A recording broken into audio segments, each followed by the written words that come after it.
Ready. I'd like to call this meeting to order. Please join us in the Pledge of Allegiance.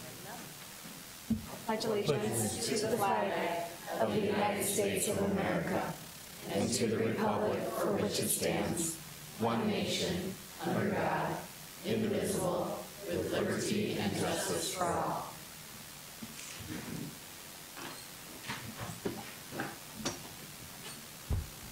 Okay, can I get an approval of the minutes of meetings held September 25th and October 4th, please? So moved. Second. All those in favor signify by saying aye. Aye. Opposed, same sign. Any persons wishing to address the board? No? Thanks, Bev.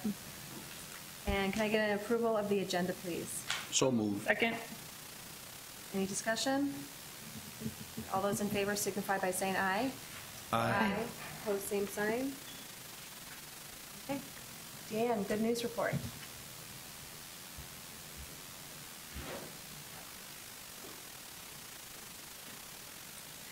Good evening. Since 1990, South Dakota has been celebrating the nation's earliest inhabitants by declaring the second Monday of October Native American Day in South Dakota, while many other states celebrate the long-running holiday known as Columbus Day.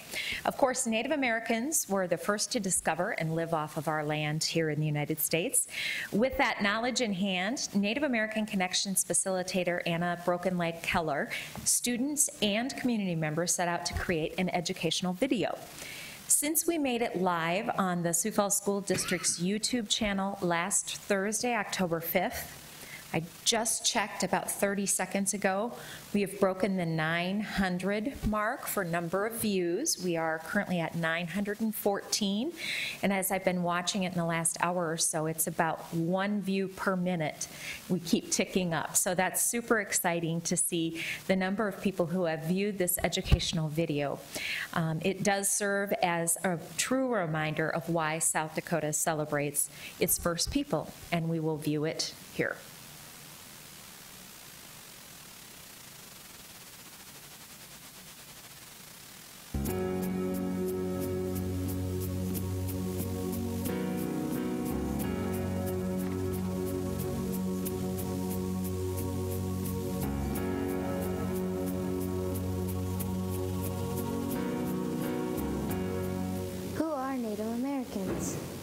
Native Americans are the citizens of tribes all over North America.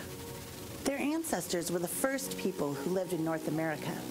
Native means first people. Native Americans were here before European explorers came across the ocean. How long have Native Americans lived here? A long time. For 7 years? For 14 years? For 80 years? Native Americans have been living here since before the United States became a country and Europeans came to North America. Even before Columbus? Yes!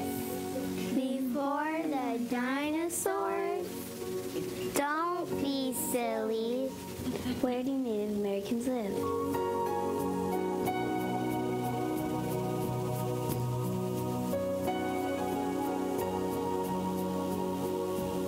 Are the Native Americans in our schools?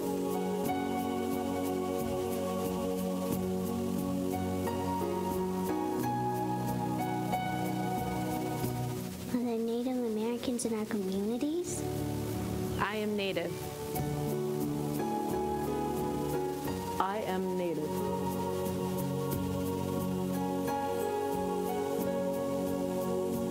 Are there Native Americans in our state? I am Native.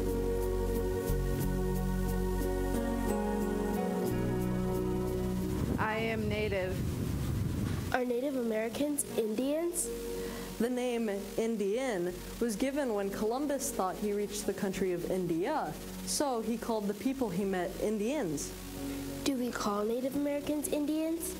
Native Americans were the first people, so we can use the names Native Americans, American Indians, First People, or the specific tribal name to which they belong, like Ogallala, Cheyenne, or Dene.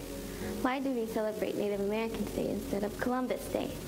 According to 1-5-1.2 in South Dakota law, Native Americans Day is dedicated to the remembrance of the great Native American leaders who contributed so much to the history of our state. How will you celebrate and recognize Native Americans Day?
So what makes that video all the more special is the fact that Brûlé and their music is playing underneath, which they are, of course, an indigenous band from South Dakota as well. So very cool representation of the Native American staff members, community members, and students that we have in the Sioux Falls School District, giving us a lot to celebrate.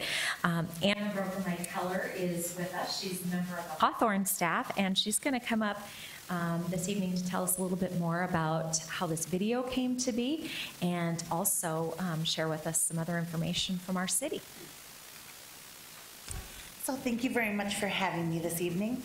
I'd like to take credit for the video, but really it was a wonderful collaborative project with the Elementary Native Americans Connections facilitators from the Sioux Falls School District, helping to research and write the script and make sure everything was accurate and well-researched.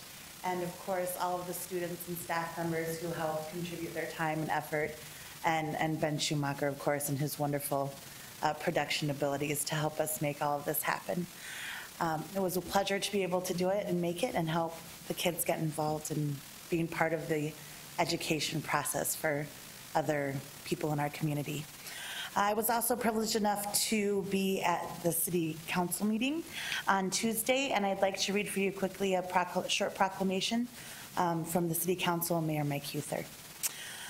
Whereas in 1990, South Dakota was the first state to declare the second Monday in October as Native American Day and made it an official state holiday. Whereas South Dakota is home to 9 tribes of the Lakota, Dakota, Nakota people. Whereas Native American people play a vital and integral role in shaping the future of our state, nation, and city. Whereas Native American people were the original stewards of the land and have played a crucial role in policy development. Whereas Native American people have contributed to the cultural heritage and history of our country, state, and city. Whereas Native American people help in strengthening our community. Whereas Native American Day reminds us to celebrate the contributions and heritage of Native Americans in the United States, South Dakota, and Sioux Falls. Now, therefore, I, Mike T. Huther, Mayor of the City of Sioux Falls, do hereby proclaim October 9th, 2017 as Native American Day in Sioux Falls, and encourage all community members to unite in commemorating this day and celebrating our Native neighbors, friends, and leaders. So thank you for helping us celebrate today. You. Anna's nephew, Miles, was the one in the dashing suit coat in the video.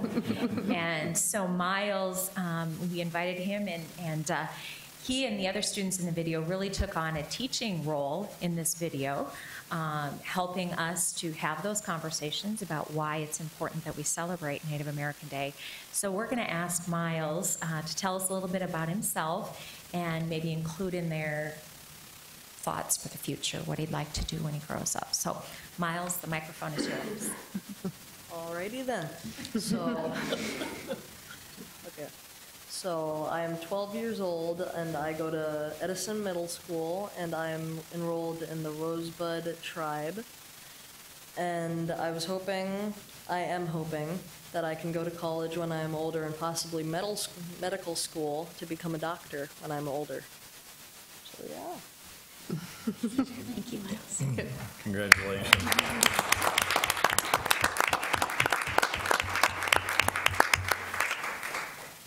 Thank you, both of you, for coming and speaking tonight. It is a great video, and I'm actually itching to get on my phone so I can post it and help spread the word, but I'll wait until after the board meeting. And good luck to you, Miles. Medical school, that's awesome. So we know you can do it. So thank you so much for coming tonight, and it's a great production. So thanks to Deanne and Ben. I know how much work you all put into it. You said it's on the YouTube channel. Is it also on the district webpage at all, or just the YouTube? YouTube, and then it's been pushed out on Facebook and Twitter. Okay, perfect. Carly wants to do that too. I do. That's very good. Thank you. Okay, thank you very much. All right, any conflicts of interest to report? I saw any, okay. Can I get an approval of the consent agenda, please? So moved. Second. Any discussion? All right, all those in favor signify by saying aye. Aye. Opposed, same sign. All right, supplemental consent agenda. Items A, 1 through 3, claims to Sanford Healthcare System. Can I get a motion, please? So moved. Second. All right, all those in favor signify by saying aye. Aye. Opposed, same sign.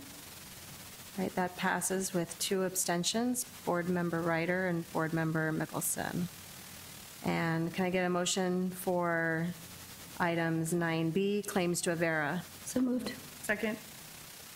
Okay. All those in favor signify by saying aye. Aye. Opposed, same sign. Okay, that passes, 1 abstention from myself. All right, on to the reports of the superintendent.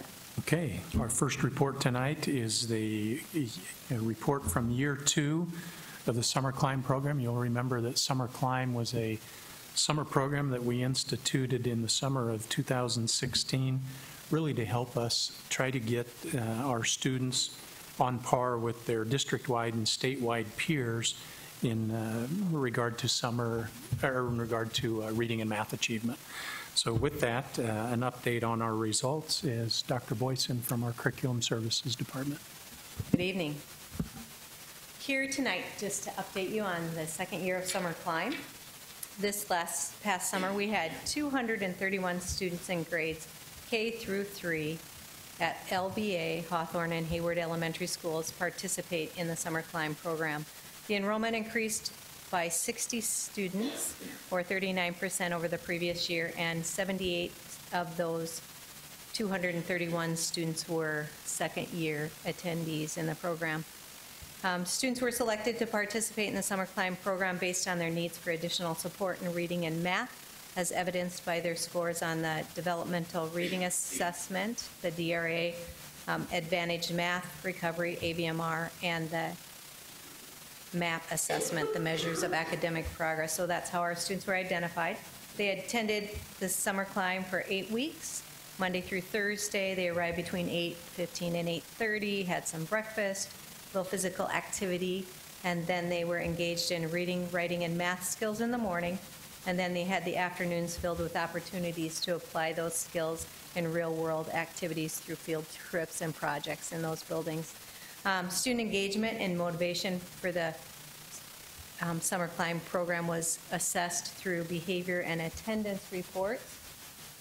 On our first slide here, it shows the average number of attendance, and that average number of absences increased slightly over the past year at Hawthorne and Hayward, and it was lower than the previous year at, decreased at LBA. Well, it increased at all three sites, I'm sorry, over the past year. And then behaviors were noted, they increased. This year, we had 0 behavior incidents the first year and just a few this past year. So nothing major, but still needed to note that in the report.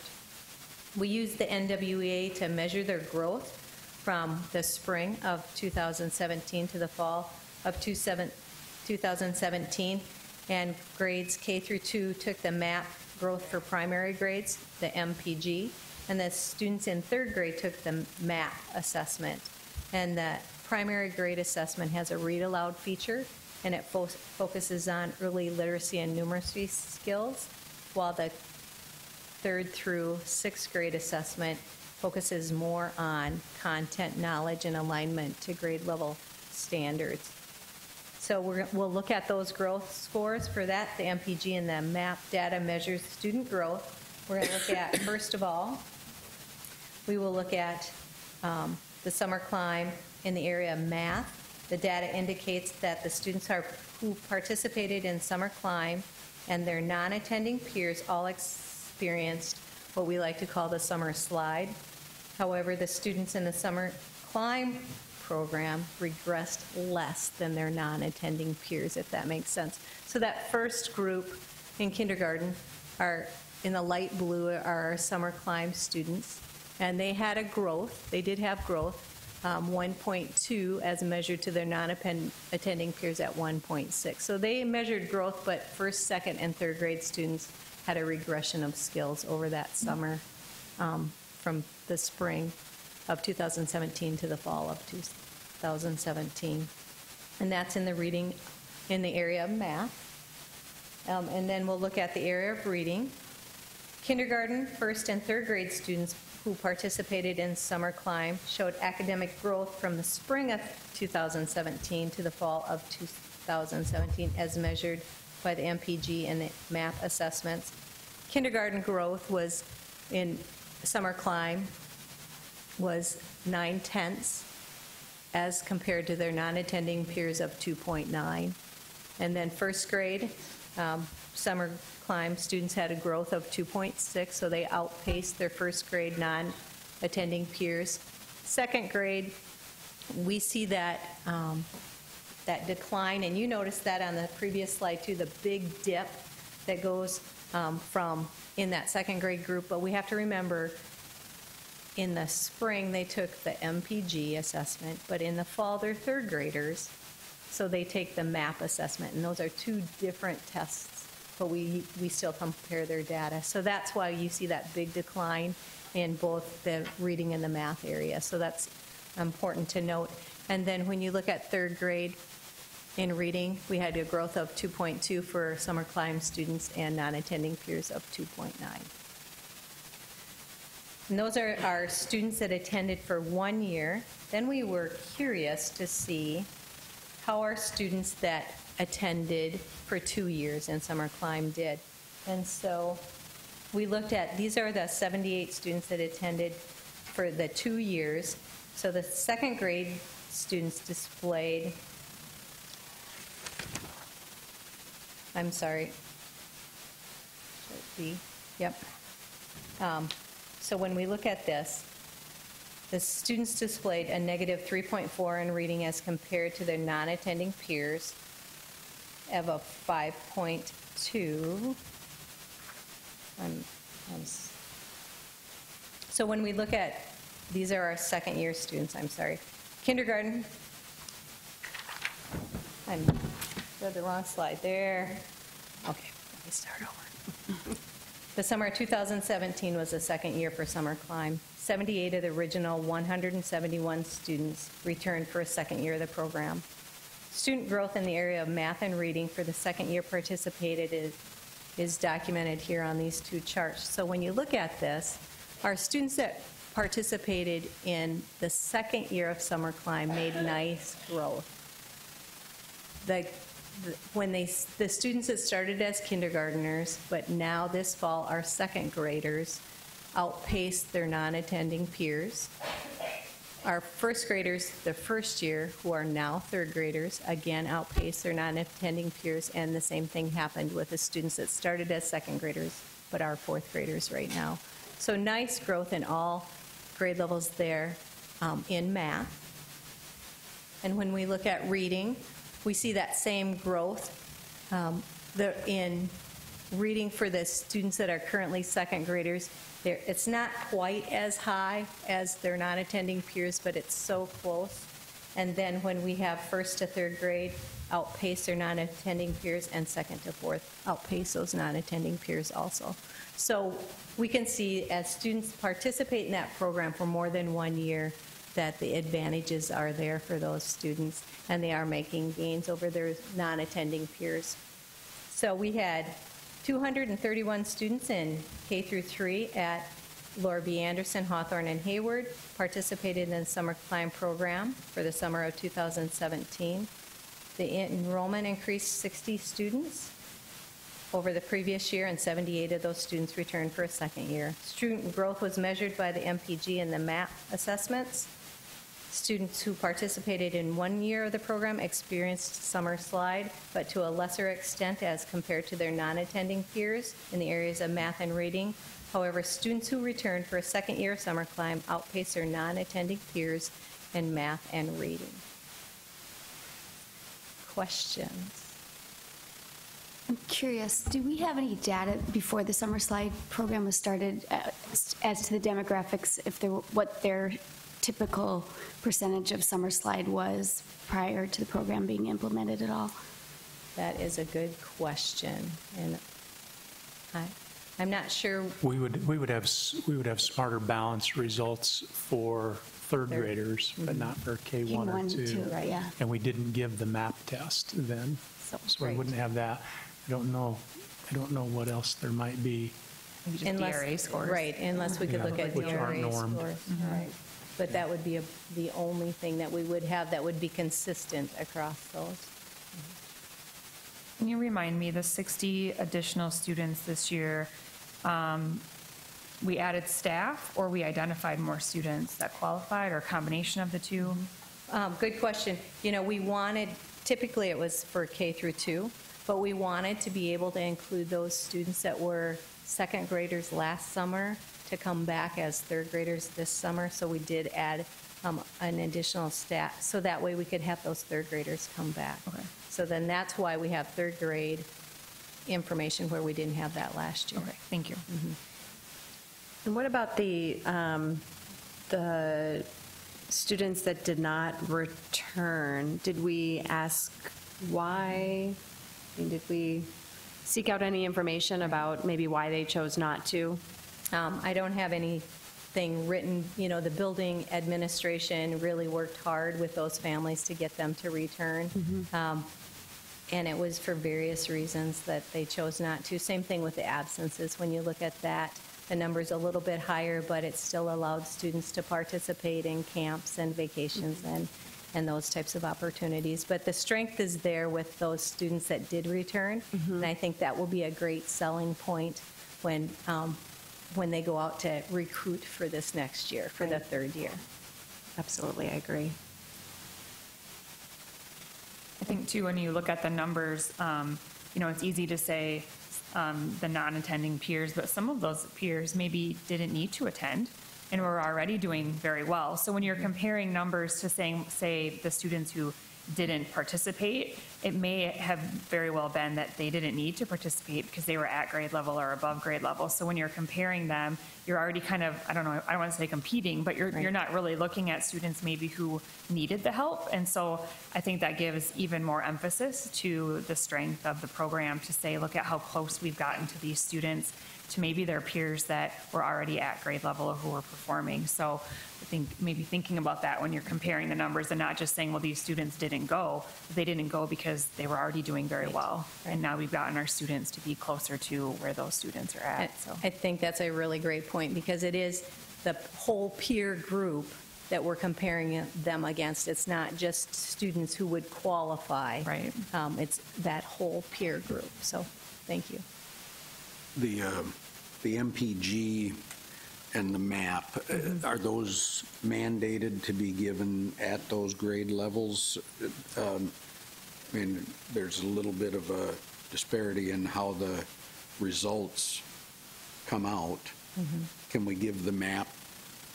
That's... Yep, good question. The MPG is for the measurement of academic progress for primary, and then it's the measure of academic progress for intermediate. And just the K2 is read to them, and the skills are more foundational. So if they hit a certain RIT score, and that's the score then we can give them the MAP at younger grades, but we wouldn't know that until they take that assessment, that winter assessment. So some of them might be ready, but the students probably for our summer climb program are given the right assessment based on their RIT score. So yes, so when they're ready, we give them that MAP for that intermediate assessment. Thanks. Good question. My three big takeaways are this. Number one, there's not a silver bullet. Raising achievement and trying to eliminate the gap that exists between students who are achieving at that age and students who aren't achieving it at that age. There's real work to be done there. So that's number one. Number two is students who are achieving summer climb one time are regressing less than their peers. So that's good news over the summer. To me, the encouraging news are for those students who have taken advantage both years and seeing what's happening to their achievement scores in relation to their peers in the program or not in the program in their schools. And I think that's where a lot of my optimism lies. And how do we get those students to take multiple years of summer climb? That I think is going to be one of our big challenges. But there's optimism. We'll have another year and another year of data and see where we go. But it's encouraging. But again, I'll just emphasize there's no silver bullet. Thank you. I'd ask that you acknowledge the report. Okay. Any other questions? Okay. Hearing none, can I get a motion to approve the summer climb report? So moved. Second. Any discussion? Well, just at least I'll speak for myself. My questions aren't at all to be critical. These are the kids that we have in our district that are most at risk of not being successful. And as Dr. Maher said, there's not a silver bullet. Your measurements are very good. The questions that I ask are just to see if, is there something that we can improve? Is there something that maybe we're missing just a little bit that we can tweak? Being on the budget committee, I think this is one of the best investments that we can make in our kids at the early elementary age. If we don't make that investment there, especially for this group of students, we're going to really struggle to raise our graduation rates in 10 years when we want them to be even higher. These are the kids that we're not going to get to the end of getting the diploma. So, and this was, I think, when Dr. Maher came, was one of the first big new initiatives that you brought to us, and I think it's a terrific program. Every program that we have can get just a little bit better if we keep working at it. This has been a huge improvement over what we were doing before. Yeah, makes a difference. Yep. Well, we follow the data, right? We watch the data and we watch, where things are and yeah, I mean, there's always room for improvement if we can find it, and I agree, the numbers are good, so thank you. Thank you. Thanks, Teresa. Thank you. All right, any other discussion? Okay. All those in favor signify by saying aye. Aye. Opposed, same sign. Okay.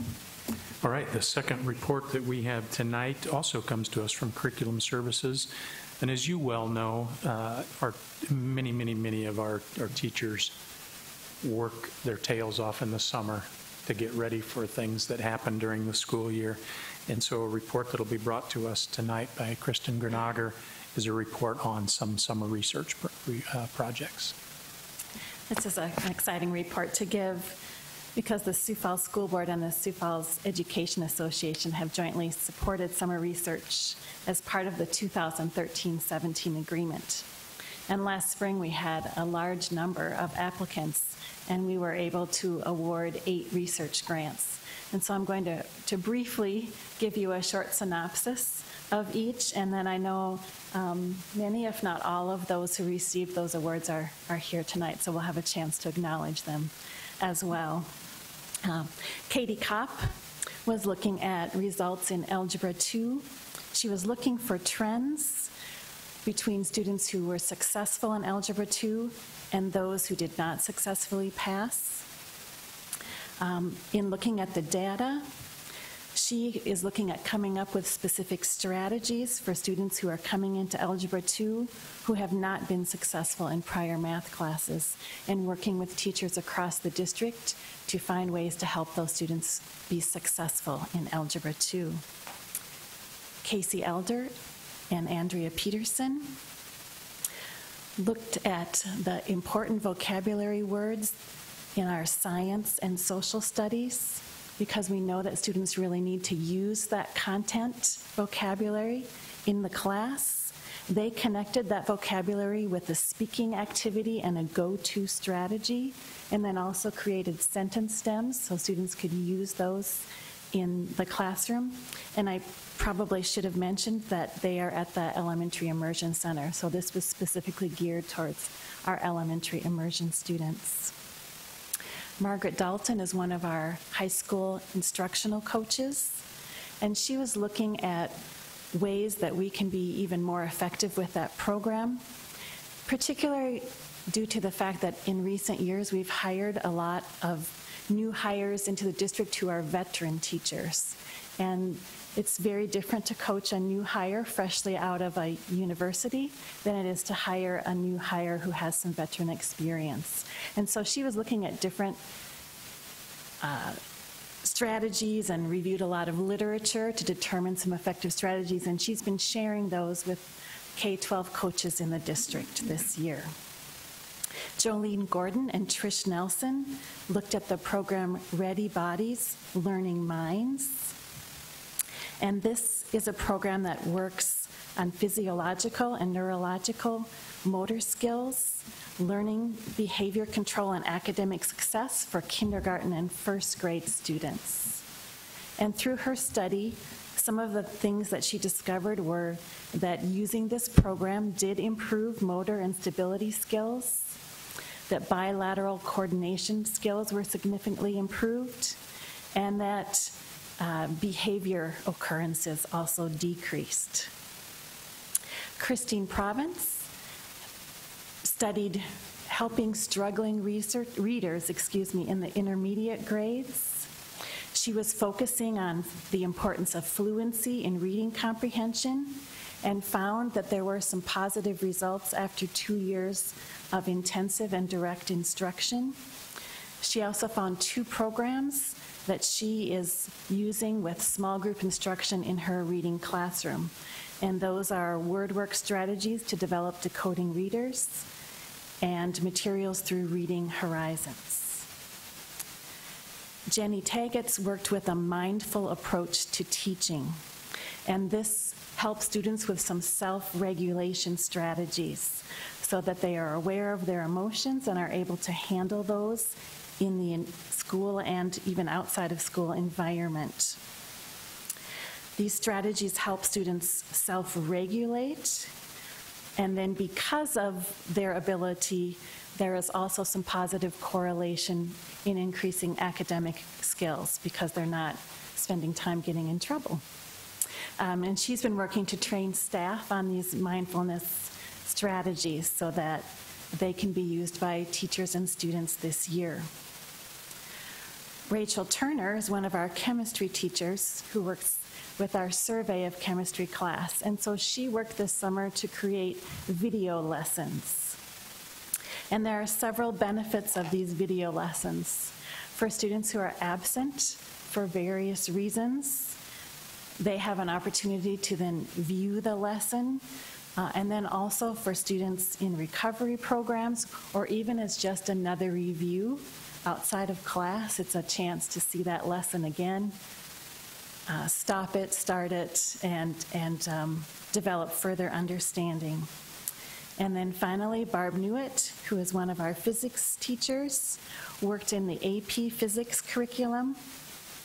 The AP Physics exam requires a lot of critical thinking skills, and so Barb worked to create teacher-written homework problems for 3 of the AP Physics units.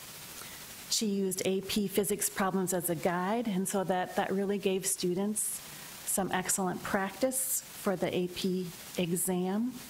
She did look at scores between the 2015-16 and the same unit in the 2016-17 school year, and found that there was an increase after using these strategies.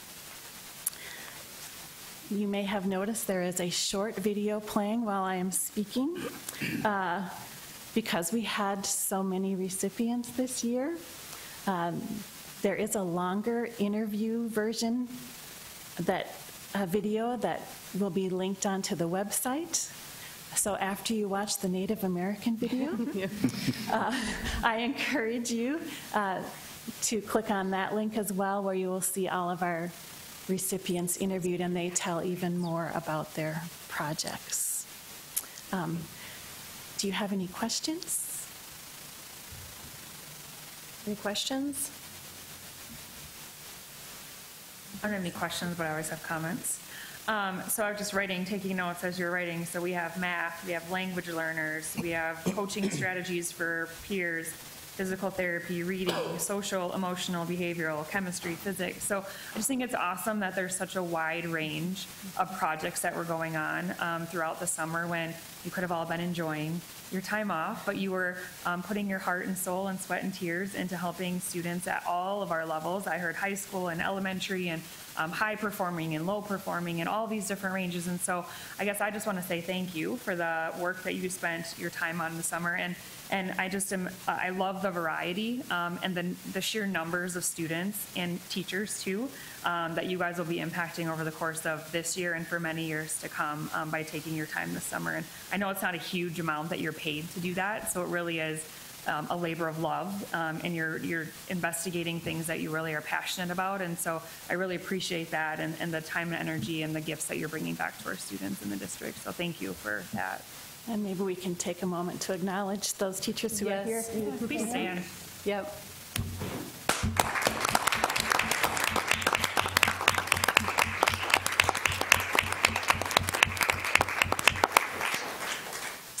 If there are no further questions, then I would ask that you acknowledge the 2017 Summer Research Report. Thank you. Can I get a motion and a second, please? So moved.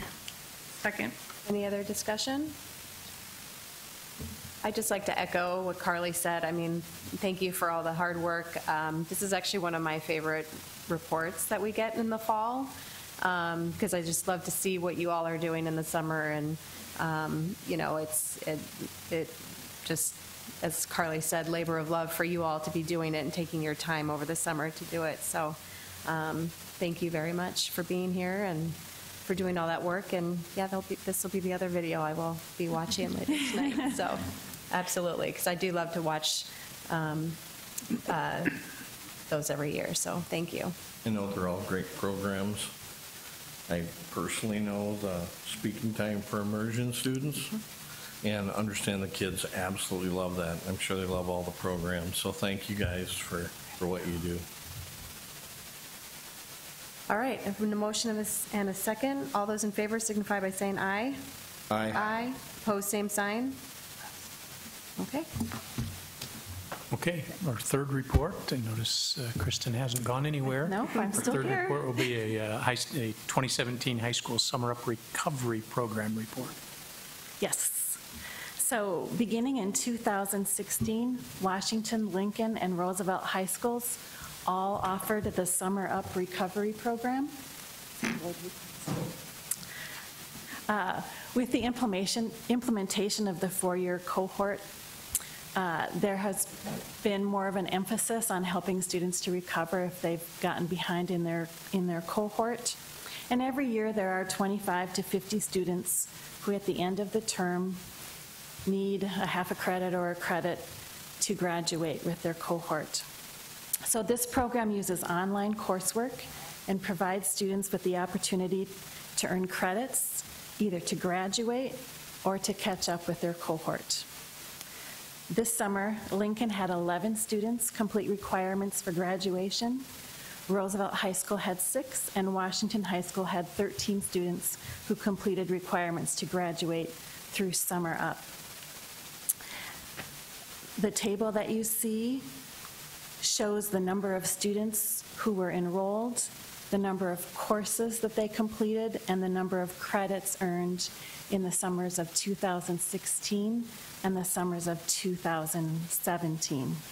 And you can see that the number of students has increased each year, and the number of credits earned and courses completed have all increased. Students are not charged to be part of this program.